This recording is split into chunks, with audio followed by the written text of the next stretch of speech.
Байр зүүн зургийн нэрлэл ба хуваалт.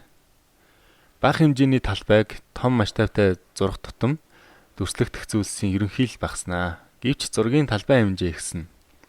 Энэ байдлаас гарахын тулд олон хуудас бүхий байр зүүн зураг зохиох аргыг эрдэмтэд олжээ.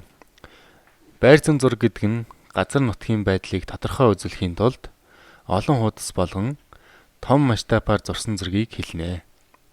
Хэрэв дэлхийн гадаргыг нэгийг харьцан 1 саяын масштабтай байр зүүн зураг дээр дүрсэлдвэл маш олон хуудас болно хуваана. Нэгийг харьцан 1 саяын масштабын зургийг байр зүүн зургийн суурь болгон авдаг.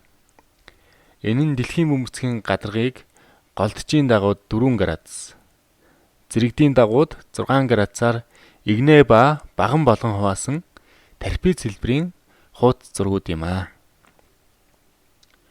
Өөрөөр хэлбэл 1 саятай масштабтай зургийн нэг хуудсанд өргөргийн 4 градус, уртэргийн 6 градусын газар нутаг багтана. Хуудсуудыг үсэг ба тоогоор дугаарлан ялгах ба үүнийг L48 гэгчлэн хаягдлахыг байр зүүн зургийн нэрлэл гэнэ.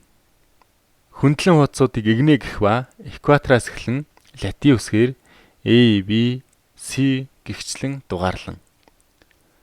Босоо хуудсууд болох багныг 180 дугаар голдчоос эхлэн нар буруу чиглэлээр 1-ээс 60 хүртэлх тоогоор дугаарлана. Дэлхий тойргоороо 360 градус учир 6 градусаар хуваахад 60 баган үүснэ. Экватороос хойш 90 градус, үүнийг уртэргийн дагуу 4 градусын зайтайгаар хуваахад 22 игнэ үүснэ.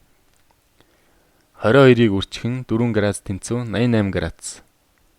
Үлдэж буй 2 градусын нутгийн талбай бага учир нэг хуудсанд багтаан Z үсгээр тэмдэглэдэг. Энэ нь туйл орчмын нутаг болно.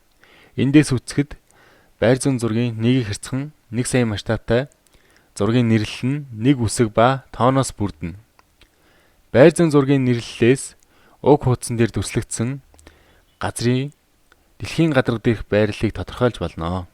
Жишээ нь H46 гэсэн нэрлэлтэй бол манайхаас урагшаа ба арай баруун тийш Хятадын нутагт орчих газар байхад M50 гэвэл манай нутагт болох нь мэдэгдэнэ.